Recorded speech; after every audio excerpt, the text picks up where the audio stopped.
Bacaan Alkitab setahun untuk kita hari ini, Kamis 25 Agustus 2022, ratapan 3 sampai dengan 5. Ratapan 3. Akulah orang yang melihat sengsara disebabkan cambuk murkanya. Ia menghalau dan membawa aku ke dalam kegelapan yang tidak ada terangnya. Sesungguhnya aku dipukulnya berulang-ulang dengan tangannya sepanjang hari. Ia menyusutkan dagingku dan kulitku, tulang-tulangku dipatahkannya. Ia mendirikan tembok sekelilingku, mengelilingi aku dengan kesedihan dan kesusahan. Ia menempatkan aku di dalam gelap, seperti orang yang sudah lama mati. Ia menutup segala jalan keluar bagiku. Ia mengikat aku dengan rantai yang berat. Walaupun aku memanggil-manggil dan berteriak minta tolong, tak didengarkannya doaku. Ia merintangi jalan-jalanku dengan batu pahat dan menjadikannya tidak terlalui. Laksana beruang ia menghadang aku, laksana singa dalam tempat persembunyian. Ia membelokkan jalan-jalanku, merobek-robek aku, dan membuat aku tertegun. Ia membidikkan panahnya, menjadikan aku sasaran anak panah. Ia menyusupkan ke dalam hatiku segala anak panah dari tabungnya. Aku menjadi tertawaan bagi segenap bangsaku, menjadi lagu ejekan mereka sepanjang hari. Ia mengenyangkan aku dengan kepahitan, memberi aku minum ipuh.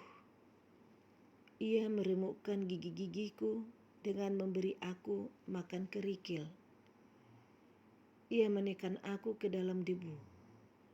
Engkau menceraikan nyawaku dari kesejahteraan. Aku lupa akan kebahagiaan. Sangkaku, hilang lenyaplah kemasyuranku dan harapanku kepada Tuhan. Ingatlah akan sengsaraku dan pengembaraanku, akan ipuh dan racun itu. Jiwaku selalu teringat akan hal itu dan tertekan dalam diriku. Tetapi hal-hal inilah yang kuperhatikan. Oleh sebab itu aku akan berharap. Tak berkesudahan kasih setia Tuhan, tak habis-habisnya rahmat-Nya. Selalu baru tiap pagi, besar kesetiaan-Mu. Tuhan adalah bagianku, kata jiwaku. Oleh sebab itu, aku berharap kepada-Nya. Tuhan adalah baik bagi orang-orang yang berharap kepada-Nya.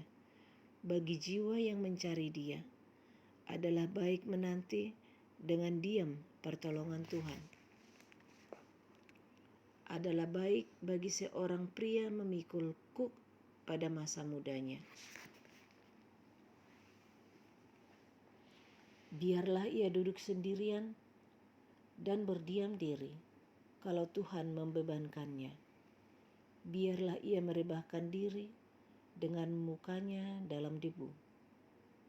Mungkin ada harapan. Biarlah ia memberikan pipi kepada yang menamparnya. Biarlah ia kenyang dengan cercaan. Karena tidak untuk selama-lamanya Tuhan mengucilkan. Karena walau ia mendatangkan susah, ia juga menyayangi menurut kebesaran kasih setianya. Karena tidak dengan rela hati ia menindas dan merisaukan anak-anak manusia. Kalau dipijak-pijak dengan kaki, tawanan-tawanan di dunia, kalau hak orang dibelokkan di hadapan yang maha tinggi, atau orang diperlakukan tidak adil dalam perkaranya, masakan Tuhan tidak melihatnya? Siapa berfirman, maka semuanya jadi? Bukankah Tuhan yang memerintahkannya? Bukankah dari mulut yang maha tinggi keluar apa yang buruk dan apa yang baik? Mengapa orang hidup mengeluh? Biarlah setiap orang mengeluh tentang dosanya. Marilah kita menyelidiki dan memeriksa hidup kita dan berpaling kepada Tuhan. Marilah kita mengangkat hati dan tangan kita kepada Allah di surga. Kami telah mendurhaka dan memberontak. Engkau tidak mengampuni. Engkau menyelubungi dirimu dengan murka, mengejar kami dan membunuh kami tanpa belas kasihan. Engkau menyelubungi dirimu dengan awan, sehingga doa tak dapat menembus. Kami kau jadikan kotor dan keji di antara bangsa-bangsa. Terhadap kami, semua seteru kami mengangakkan mulutnya. Kejut dan jerat menimpa kami, kemusnahan dan kehancuran. Air mataku mengalir bagaikan batang air, karena keruntuhan putri bangsaku. Air mataku terus-menerus bercucuran dengan tak henti-hentinya, sampai Tuhan memandang dari atas dan melihat dari sorga. Mataku terasa pedih, oleh sebab keadaan putri-putri kotaku. Seperti burung aku diburu-buru oleh mereka yang menjadi seteruku tanpa sebab. Mereka melemparkan aku hidup-hidup dalam lubang, melontari aku dengan batu. Air membanjir di atas kepalaku, kusangka binasa aku. Ya Tuhan, aku memanggil namamu dari dasar lubang yang dalam. Engkau mendengar suaraku. Janganlah kau tutupi telingamu terhadap kesahku dan teriak tolongku. Engkau dekat tatkala aku memanggilmu. Engkau berfirman, jangan takut. Ya Tuhan, Engkau telah memperjuangkan perkaraku. Engkau telah menyelamatkan hidupku. Engkau telah melihat ketidakadilan terhadap aku, ya Tuhan. Berikanlah keadilan. Engkau telah melihat segala dendam mereka, segala rancangan mereka terhadap aku. Engkau telah mendengar cercaan mereka, ya Tuhan, segala rancangan mereka terhadap aku, percakapan orang-orang yang melawan aku, dan rencana mereka terhadap aku sepanjang hari. Amatilah duduk bangun mereka. Aku menjadi lagu ejekan mereka.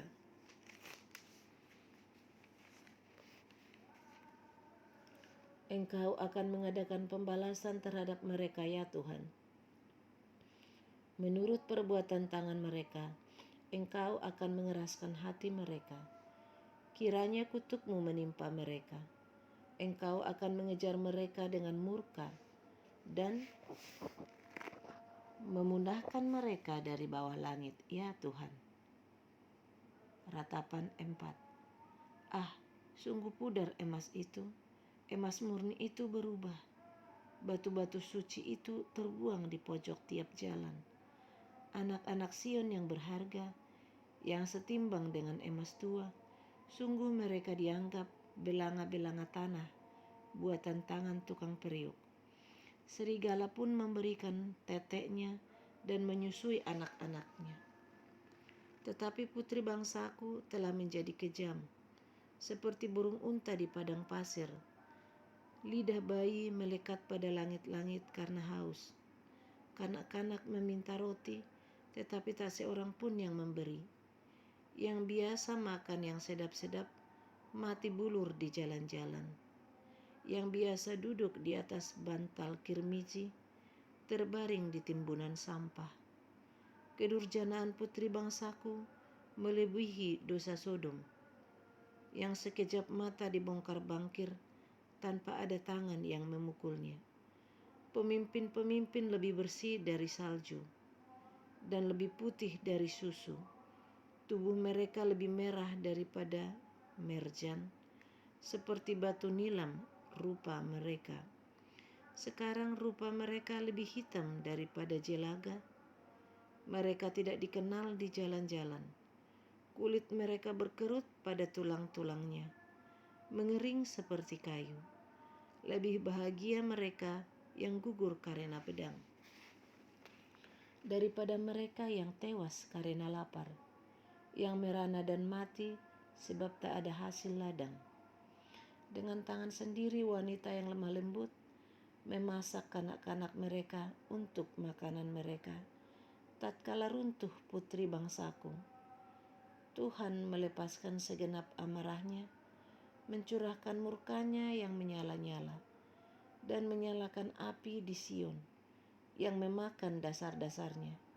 Tidak percaya raja-raja di bumi, pun seluruh penduduk dunia, bahwa lawan dan seteru dapat masuk ke dalam gapura-gapura Yerusalem. Hal itu terjadi oleh sebab dosa nabi-nabinya dan kedurjanaan imam-imamnya, yang di tengah-tengahnya mencurahkan darah orang yang tidak bersalah.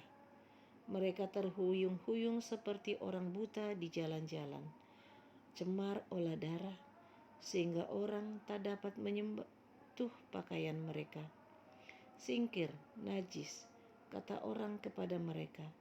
Singkir, singkir, jangan sentuh. Lalu mereka lari dan mengembara. Maka berkatalah bangsa-bangsa, mereka tak boleh tinggal lebih lama di sini. Tuhan sendiri mencerai-beraikan mereka.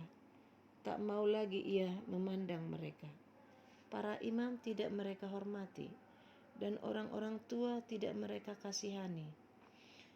Selalu mata kami merindukan pertolongan, tetapi sia-sia. Dari menara penjagaan kami menanti-nantikan suatu bangsa yang tak dapat menolong. Mereka mengintai langkah-langkah kami, sehingga kami tak dapat berjalan di lapangan-lapangan kami. Akhir hidup kami mendekat, hari-hari kami sudah gelap. Iya, akhir hidup kami sudah tiba. Pengejar-pengejar kami lebih cepat daripada burung Raja Wali di angkasa mereka yang memburu kami di atas gunung-gunung, menghadang kami di padang gurun. Orang yang diurapi Tuhan, nafas hidup kami tertangkap dalam pelubang mereka. Dia yang kami sangka dalam naungannya, kami akan hidup di antara bangsa-bangsa. Bergembira dan bersukacitalah, hai putri Edom, engkau yang mendiami tanah Uz. Juga kepadamu piala akan sampai, engkau akan jadi mabuk, lalu menelanjangi dirimu. Telah hapus kesalahanmu, putri Sion. Tak akan lagi Tuhan membawa engkau ke dalam pembuangan, tetapi kesalahanmu, putri Edom, akan dibalasnya, dan dosa-dosamu akan disingkapkannya. Ratapan 5. Ingatlah, ya Tuhan, apa yang terjadi atas kami. Pandanglah dan lihatlah akan kehinaan kami. Milik pusaka kami beralih kepada orang lain, rumah-rumah kami kepada orang asing. Kami menjadi anak yatim, tak punya bapa, dan ibu kami seperti janda. Air kami minum dengan membayar. Kami mendapat kayu dengan bayaran. Kami dikejar dekat-dekat. Kami lelah. Bagi kami tak ada istirahat. Kami mengulurkan tangan kepada Mesir dan kepada Asyur untuk menjadi kenyang dengan roti. Bapak-bapak kami berbuat dosa, mereka tak ada lagi. Dan kami yang menanggung kedurjanaan mereka. Pelayan-pelayan memerintah atas kami, yang melepaskan kami dari tangan mereka tak ada.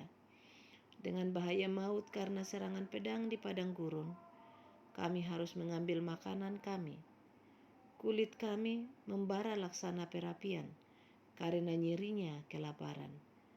Mereka memperkosa wanita-wanita di Sion dan gadis-gadis di kota-kota Yehuda. Pemimpin-pemimpin digantung oleh tangan mereka.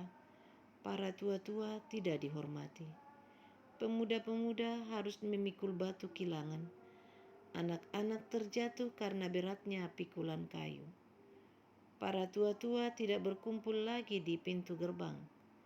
Para teruna berhenti main kecapi. Lenyaplah kegirangan hati kami. Tari-tarian kami berubah menjadi perkabungan. Mahkota telah jatuh dari kepala kami. Wahai kami, karena kami telah berbuat dosa. Karena inilah hati kami sakit. Karena inilah mata kami jadi kabur, karena bukit Sion yang tandus, di mana anjing-anjing hutan berkeliaran. Engkau ya Tuhan, bertahta selama-lamanya. Tahtamu tetap dari masa ke masa. Mengapa Engkau melupakan kami selama-lamanya, meninggalkan kami demikian lama? Bawalah kami kembali kepadamu, ya Tuhan, maka kami akan kembali. Baharuilah hari-hari kami seperti dahulu kala. Atau apa Engkau sudah membuang kami sama sekali? Sangat murkakah Engkau terhadap kami? Demikian bacaan Alkitab setahun untuk hari ini. Terima kasih.